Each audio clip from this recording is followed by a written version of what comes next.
Hello everyone, मैं वंदना आप लोगों का केमिस्ट्री क्लास में एक बार फिर से स्वागत कर रही हूँ।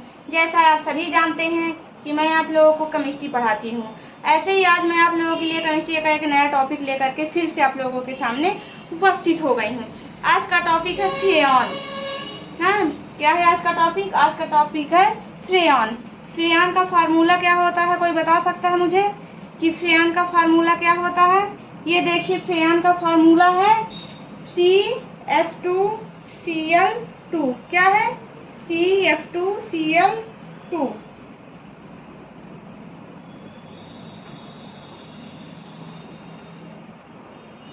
क्या है फ्रेयॉन का फार्मूला? CF2Cl2। ये फ्रेयॉन का फार्मूला होता है। ठीक है ना? यहाँ तक बात समझ में आ गई। अब आगे देखिएगा कि फ्रेयॉन है क्या। तो फ्रेयॉन क्लोरोफ्लोरोकार्बन वर्ग से संबंधित, किससे? क्लोरोफ्लोरोकार्बन वर्ग से संबंधित एक रंगहीन, गंधहीन, अज्वलनशील तथा गैर संक्षारक गैस या तरल पदार्थ है। ये कैसा होता है? यह एक निरावेशी, असंक्षारक तथा आसानी से द्रवित होने वाली गैस है। ये गैस कैसी है? ये गैस आसानी से द्रवित हो जाती है। ठीक है ना? ये गैस जो होती है आसानी से द्रवित हो जाती है। ठीक है, यहाँ तक बात समझ में आ गई है। और इसका उपयोग रेफ्रिजरेटर वातानुकूलन, किसमें? इसका उपयोग रेफ्रिजरेटर वातानुकूलन में एक प्रशीतक के रूप में किया जाता है। इसका वातावरण पर बहुत बुरा प्रभाव पड़ता है। इसका जो होता है वातावरण पर, पर्यावरण में पर बहुत ही ज्यादा ये बहुत प्रभाव अपना छोड़ता है। ठीक है, यह पर्यावरण के लिए विनाशकारी है। इसको ओजोन परत को नष्ट करने के लिए उत्तरदायी माना जाता है। जो फ्रेयॉन गैस होती है, जो ओजोन परत नष्ट हो रही है, तो कहते हैं कि जो फ्रेयॉन होती है ये ओजोन परत को सबसे ज्यादा नष्ट कर रही है। ठीक है ना? आ गई बात समझ में कि ओजोन परत फ्रेयॉन के कारण, ये जो रासायनिक है इसकी वजह से ओजोन परत धीरे धीरे इसको क्षति पहुंच रही है। आ गई होगी बात यहाँ तक समझ में कि फ्रेयॉन क्या है। फ्रेयॉन क्लोरोफ्लोरोकार्बन वर्ग से संबंधित एक रंगहीन, गंधहीन, अज्वलनशील तथा गैर संक्षारक गैस या तरल पदार्थ है। यह एक निरावेशी, असंक्षारक तथा आसानी से द्रवित होने वाली गैस है। इसका उपयोग रेफ्रिजरेटर वातानुकूलन के में एक प्रशीतक के रूप में किया जाता है। इसका वातावरण पर बहुत बुरा प्रभाव पड़ता है। यह पर्यावरण के लिए विनाशकारी है। इसको ओजोन परत को नष्ट करने के लिए उत्तरदायी माना जाता है। इन दोनों में कोई न कोई एक जरूर आता है पेपर में। ठीक है ना? याद रखिएगा। वैसे ज्यादातर तो DDT ही पूछा जाता है, पर हो सकता है कि फ्रेयॉन भी पूछ ले, क्योंकि दोनों है इस टॉपिक पे। ठीक है, तो समझिए कि दोनों इम्पोर्टेंट है। कोई भी आ सकता है, फ्रेयॉन भी आ सकता है और DDT भी आ सकता है। कोई निश्चित नहीं है कि क्या आएगा, फ्रेयॉन आएगा कि DDT आएगा। अब दूसरा आता है DDT। ज्यादातर मोस्ट इम्पोर्टेंट क्या है? DDT ही है। DDT का उपयोग तथा पर्यावरण पर प्रभाव। DDT एक शक्तिशाली कीटनाशक है। DDT का फुल फॉर्म क्या होता है? DDT का फुल फॉर्म बताइए आप लोग। चलिए, DDT का फुल फॉर्म बताइए क्या होता है?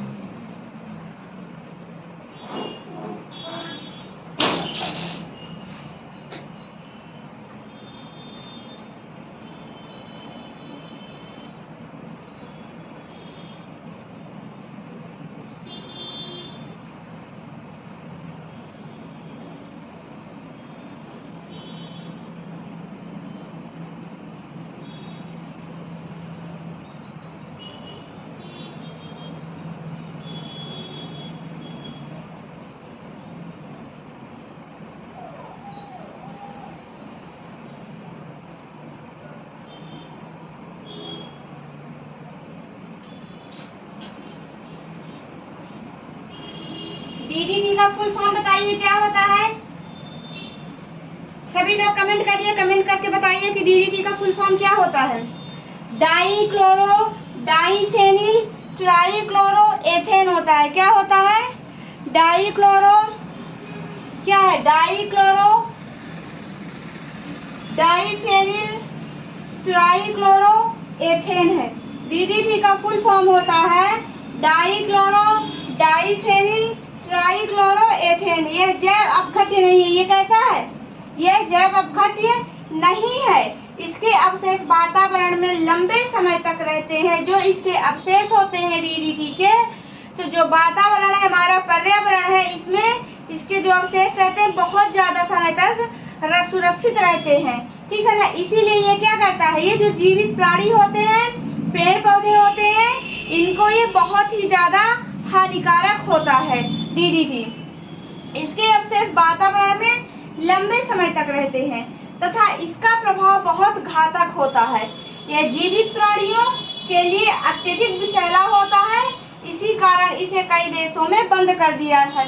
कई देशों में इसको बैन कर दिया गया है, लेकिन भारत में ये कुछ मात्रा में अभी भी इसका उपयोग किया जाता है। लेकिन अन्य देश जो है वो इस डीडीटी को बैन कर चुके हैं। ठीक है। यह जीवित प्राणियों के लिए अत्यधिक विषैला होता है। इसी कारण इसे कई देशों में बंद कर दिया गया है। इसके दुष्प्रभाव के बाद भी देखिए, इसका इतना दुष्प्रभाव है, इसके बाद भी भारत में यह प्रचुर मात्रा में उपयोग किया जाता है। ठीक है ना। यह कीटनाशक के रूप में लाया जाता है। किसके रूप में लाया जाता है? यह कीटनाशक के रूप में लाया जाता है। अब बताइए इसकी संरचना कैसी होती है?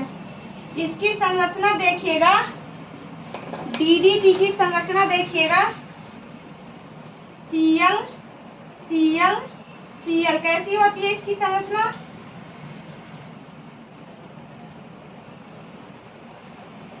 इसकी संरचना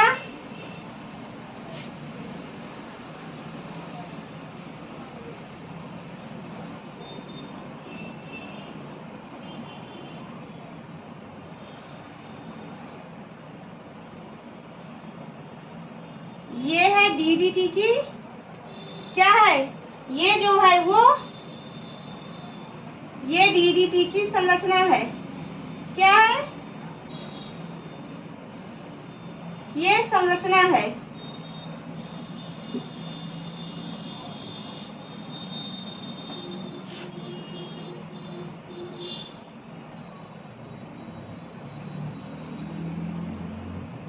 ये डीडीटी की संरचना हो गई। ठीक है। आ गई बात समझ में? ये क्या है? ये Cl क्लोरीन है, बेंजीन के साथ जुड़ा हुआ है। क्या है? ये डीडीटी की संरचना है। इसको नोट डाउन करिए, फिर आगे बताऊं मैं।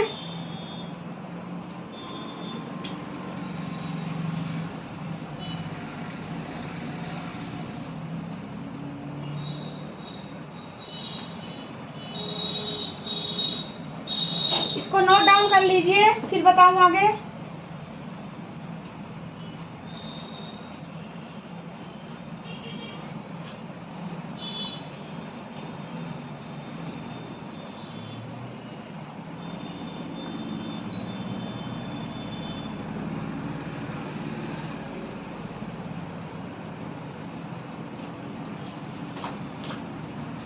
फटाफट नोट डाउन करिए।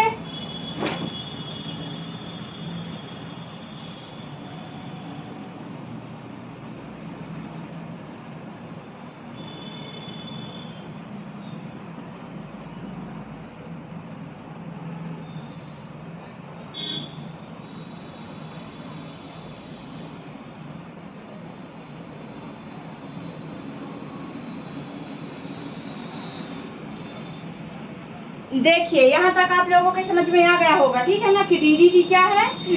डीडीटी डाइक्लोरोडाइफेनिल ट्राइक्लोरोएथेन है। क्या है? डाइक्लोरोडाइफेनिल ट्राइक्लोरोएथेन है डीडीटी का फुल फॉर्म होता है। डीडीटी का फुल फॉर्म क्या होता है? डाइक्लोरोडाइफेनिल ट्राइक्लोरोएथेन होता है। ये कैसा होता है? ये बहुत ही ज्यादा विषैला होता है। ये प्रकृति में लंबे समय तक इसके जो अणु होते हैं, ठीक है ना, तो क्या रहते हैं, ये प्रकृति में लंबे समय तक विद्यमान रहते हैं, जो पशु पक्षियों या जीवित प्राणियों को भी ये हमारे पर्यावरण को बहुत ही ज्यादा नुकसान पहुंचाते हैं। ठीक है ना। और वैसे इसके दुष्प्रभावों के कारण ही अन्य देशों में इसको बैन कर दिया गया है, लेकिन जो भारत में है तो अब भी ये प्रचुर मात्रा में इसका उपयोग किया जाता है। अब ये हो गया इसका फार्मूला CCl, ठीक है ना। क्लोरीन, बेंजीन के साथ क्लोरीन जुड़ा, इसकी ये संरचना हो गई, ठीक है। इसको नोट डाउन कर लीजिएगा। उम्मीद करते हैं यहाँ तक आप लोगों की समझ में आ गया होगा, ठीक है। एक बार और आप लोग इसको रिपीट कर लीजिएगा, ठीक है। बनने लगेगा ये, एक बार इसको पढ़ लीजिएगा, जरूर बनेगा और पेपर में आएगा भी, जरूर से जरूर आएगा, ठीक है ना। ध्यान रखिएगा। आज इतना ही बस पढ़ाऊंगी, ठीक है। धन्यवाद।